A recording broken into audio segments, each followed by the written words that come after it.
आदरणीय अंजना जी, इस देश का विभाजन इस आधार पर हुआ था कि कुछ लोग वंदे मातरम नहीं गा सकते, कुछ लोग गौ माता का सम्मान नहीं कर सकते, कुछ लोग भारत माता के प्रति वफादार नहीं रह सकते, और ये कह के लिया गया कि हिंदुओं के साथ हम नहीं रह सकते। तो भाई अब जितनी गंदगी करना है ना तो उस वाले हिस्से में करो, पाकिस्तान वाले हिस्से में करो। मैं वंदे मातरम नहीं गाऊंगा। अंजना जी निकालो मुझे, किसको करेंगे? किसकी हिम्मत है?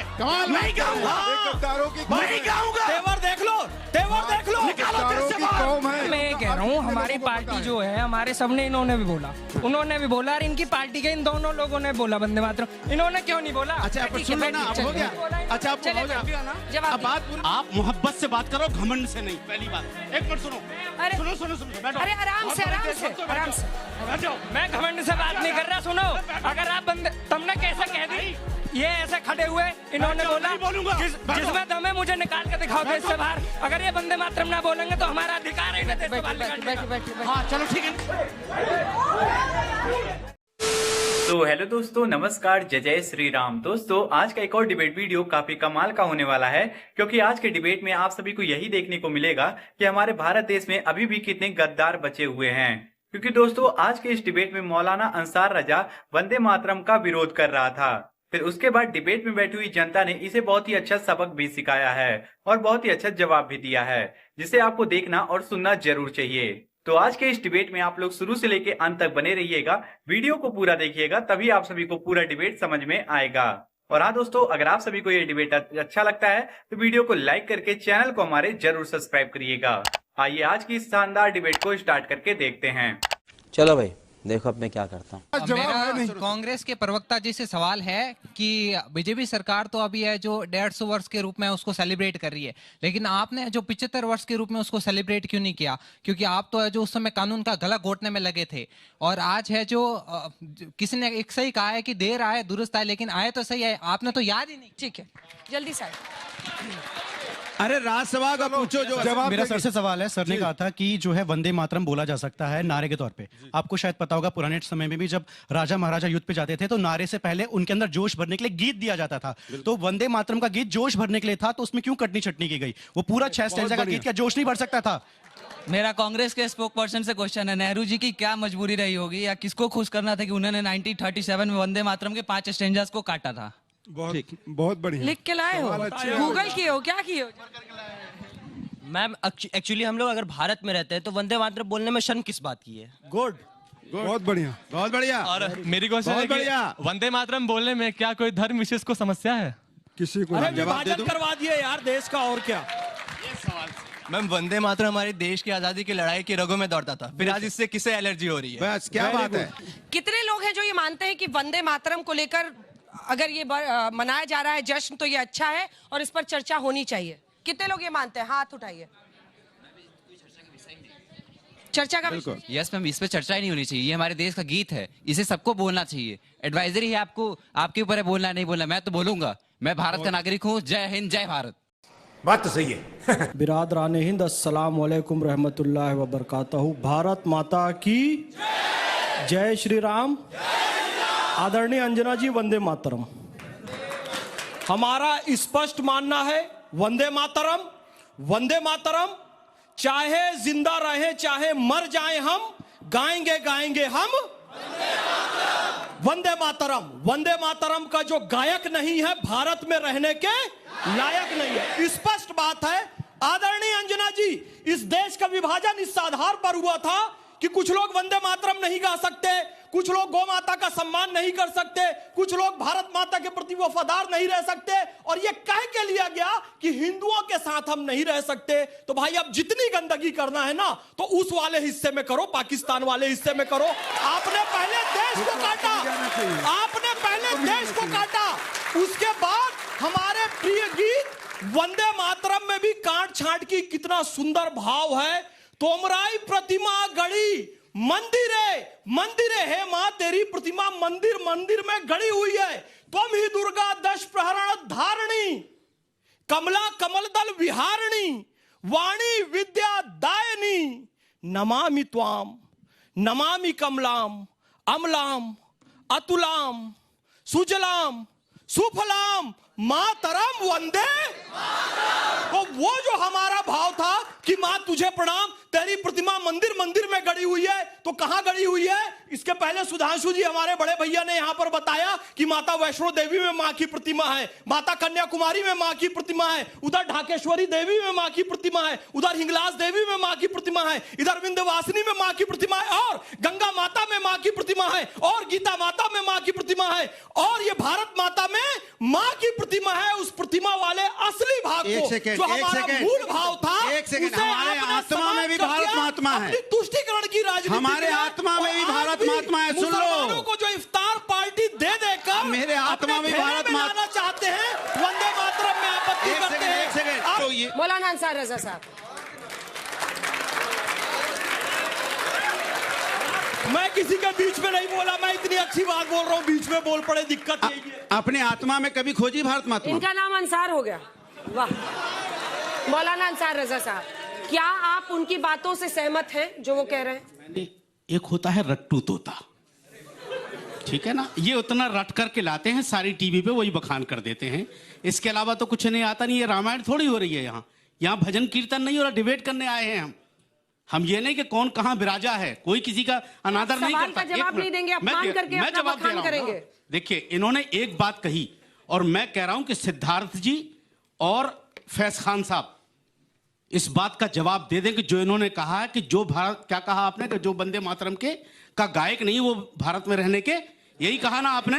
राज्यसभा, एक सेकंड अमर रुको यार, फिलिस्तीन वाले गायक को नहीं रहने देंगे, वंदे मातरम वाला गायक ही पूरी बात सुनो।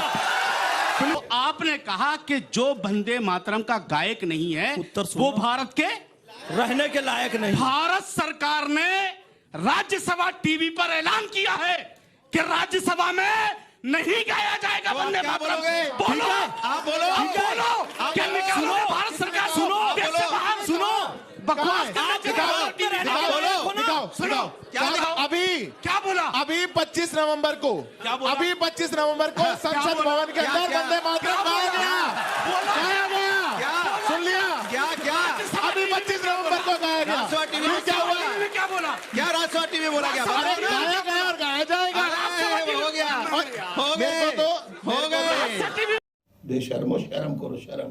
वंदे मातरम हमारे देश का राष्ट्रीय गीत है। संविधान इनको मजबूर करता हो या ना करता हो, अगर ये वंदे मातरम नहीं गाएंगे ये देश में रहने के लायक नहीं है। अब इसकी कोई दूसरी बात नहीं है। आप सुनिए,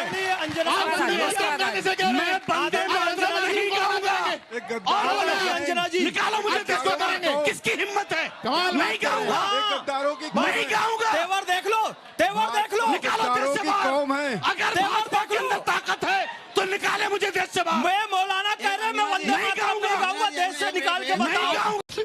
साले का खोपड़ी तोड़ साले। दोहराता हूं, छोटा जवाब, मैं बिल्कुल छोटा जवाब दे रहा हूं और मैं फिर दोहराता हूं, और मैं देश के नागरिक के नाते कह रहा हूं, आपको मेरे को गलत कहना है, मुझे गलत कहिए। आपको मेरे को सजा देनी है, मुझे सजा दीजिए। आपको मुझे जेल में डालना है, मुझे जेल में डालिए। पर इस देश के जिस नारे की गूंज के लेकर के देश के स्वतंत्रता संग्राम में शहीद होने वाले हमारे सेनानियों ने अपनी जान दी है, अगर उसको कोई आज के समय में नहीं गाएगा, मेरे लिए वो इस देश में रहने के लायक नहीं है। इसमें कोई दो राय नहीं है। ये हमारा, ये भाजपा कांग्रेस का विषय नहीं है, ये हिंदू मुसलमान का विषय नहीं है, ये बीजेपी और मोदी का विषय नहीं है, ये देश का विषय। सवाल इस बात का है कि किसी ने यहाँ पे पाकिस्तान का नाम नहीं लिया, किसी ने पाकिस्तान का नाम लिया है तो उसने लिया है। हाँ, क्यों लिया है? सुनिए, मैं आपके बीच में नहीं बोला। रुको भाई, और मैं बोलूंगा। रुको, नहीं, अंजना जी चुप कराइए, मैं इनसे ज्यादा बोल सकता हूँ। क्या बात हुई? अरे चुप रहो भाई, नाटक मत करो, चुप हो जाओ, मैं आपके बीच में नहीं बोला। अच्छा, नाटक मत करो, चुप रहो ना। अरे अंजना जी चुप कराइए, क्या बात है? अरे चुप रहो ना, मैं आपके बीच, अरे चुप रहो। ये वो लोग हैं जब तक पाकिस्तान का। अरे चुप कराइए, क्या अंजना जी किस लोगों को बुलाते हो आप? जाहिल हो क्या? मैं आपके बीच में बोला नहीं, बेकार बात कर रहे हैं। अरे चुप रहो भाई, मैं आपके बीच में बोला नहीं, हल्ला मचा रहे हो। ये वो लोग हैं जानबूझ के, सबने यहाँ पे बोला वंदे मातरम, आपने भी बोला, हमने भी बोला, इन्होंने बोला, सबने बोला, एक मिनट, सबने बोला वंदे मातरम। एक मिनट रुको ना, मेरी बात होने दीजिए, मेरी पूरी बात होने दो। अरे पूरी बात होने दो, उनके लिए सोच लो। वंदे मातरम, सुनिए मेरी बात सुनो ना। अरे बात होने, आप बताइए ये कैसी डिबेट है? बात होने दो ना, अरे बात होने दो भाई, वंदे मातरम मेरी, अरे बात होने दो। अरे मेरी बात सुनने दो, पूरी बात, अरे बात सुनो ना भाई, अरे मेरे बच्चे सुन लो, सुनो। अब सवाल यह है कि वंदे मातरम, अरे रुको, बात ऐसे अंजना जी कैसे बात होगी? ये तो गलत बात अच्छा है। ठीक है, फैज खान साहब अब हो गया, प्लीज प्लीज फैज खान। अंजना जी मेरी बात नहीं होगी तो कैसे? वो लड़का बार-बार अरे पूछ चुप रहा क्यों ना? है। अंजना जी एक ये सेकंड, गलत बात है, मैं अपनी बात पूरी नहीं कर अरे पाऊंगा। आप ही से सवाल है, आप ही से। साहब मैं ये कह रहा हूँ, हमारी पार्टी जो है, हमारे सबने, इन्होंने भी बोला, उन्होंने भी बोला, और इनकी पार्टी के इन दोनों लोगों ने बोला वंदे मातरम, इन्होंने क्यों नहीं बोला? अच्छा आप सुन लो ना, अब हो गया। अच्छा अब हो गया ना, अब बात पूरी होने दो। जगह पे जाइए, जगह पे जाइए। बात, अरे चुप कराइए ऐसे। अब हो गया, चुप हो जाओ, बैठो ना, बैठ जाओ। अरे बच्चे बैठो, आराम से भैया। देखिए सब, आराम से, ठंडा। अरे सवाल पूछने भाई क्या डिबेट है? जब हमारे पुरखा युद्ध लड़ने जाते थे, हमारे जितने भी बड़े बुजुर्ग हैं, वो जय भवानी, जय वंदे मातरम सब बोल के जाते थे। इनके क्या बोलते के जाते? अच्छा एक मिनट ठीक है, हो गया, एक मिनट। अंजना जी आप मोहब्बत से बात करो, घमंड से नहीं। पहली बात, एक मिनट सुनो, अरे सुनो सुनो सुनो, बैठो। अरे आराम बहुत से, बड़े आराम देश से, भक्त हो, आराम बैठ से। जाओ, बैठ जाओ। मैं घमंड से बात नहीं कर रहा। सुनो, अगर आप बंदे, तुमने कैसे कह दी? आप, मैं भी इन्होंने बोला, सुनो, मैं जवाब देता हूँ तुमको। घमंड बर्दाश्त नहीं करता किसी का। बैठ जाओ। ये ऐसे खड़े हुए, इन्होंने बोला, नहीं बोलूंगा। जिसमें दम है मुझे निकाल के दिखाओ देश से बाहर। अगर ये वंदे मातरम ना बोलेंगे तो हमारा अधिकार है इन्हें देश से बाहर निकालने का। हाँ चलो ठीक है, निकाल देना। अब सुनो, नहीं नहीं, अब I will not allow this.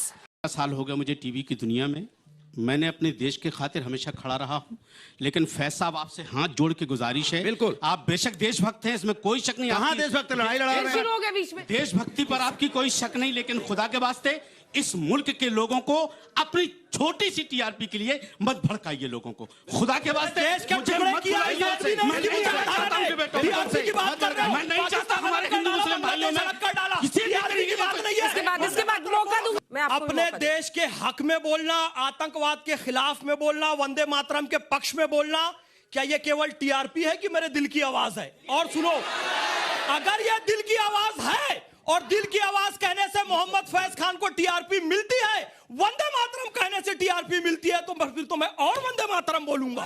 मिलनी भी चाहिए। अच्छा ये बताओ, टीआरपी किसको मिलनी चाहिए? जो वंदे मातरम बोले उसको टीआरपी मिलनी चाहिए, या जो भारत माता को अपशब्द कहे उसको टीआरपी मिलनी चाहिए? जो वंदे मातरम बोले उसको टीआरपी मिलनी चाहिए। तो हमारे देश का युवा टीआरपी देगा। और एक बात कह रहा हूं, जब मैं टीवी चैनल पे नहीं आता था ना, 2.5 साल की उम्र का था, सरस्वती शिशु मंदिर में गया था, कहानी मत 2.5 सुनाओ साल यार, की उम्र डिबेट वाली से बात करो। वंदे मातरम तुम बोल क्या रहा हूं। करते थे जब बचपन में, बीजेपी किसको की कहने सरकार लगा नहीं भाई? थी, जब बीजेपी की स्थापना नहीं हुई अंजना जी, थी, इनकी तब कथा से सुनाने के लिए मोहम्मद डिबेट फैज खान करवाई वंदे है क्या मातरम आपने? बोल रहा है, और मरते दम तक, चाहे जिंदा रहे चाहे मर जाए, हम गाएंगे गाएंगे हम वंदे मातरम, हम बोलते रहेंगे। टीआरपी का चक्कर तुम्हारा अभी का है, किसी आदमी बिल्ली खाता। तो दोस्तों आज का ये डिबेट यहीं पे खत्म हो चुका है। उम्मीद करता हूँ आप सभी को ये डिबेट पसंद आया होगा। तो आज के इस डिबेट के बारे में और मौलाना अंसार रजा के बारे में आप सभी का क्या राय है, आप लोग भी अपनी राय वीडियो के कमेंट बॉक्स में हमें जरूर बताइएगा।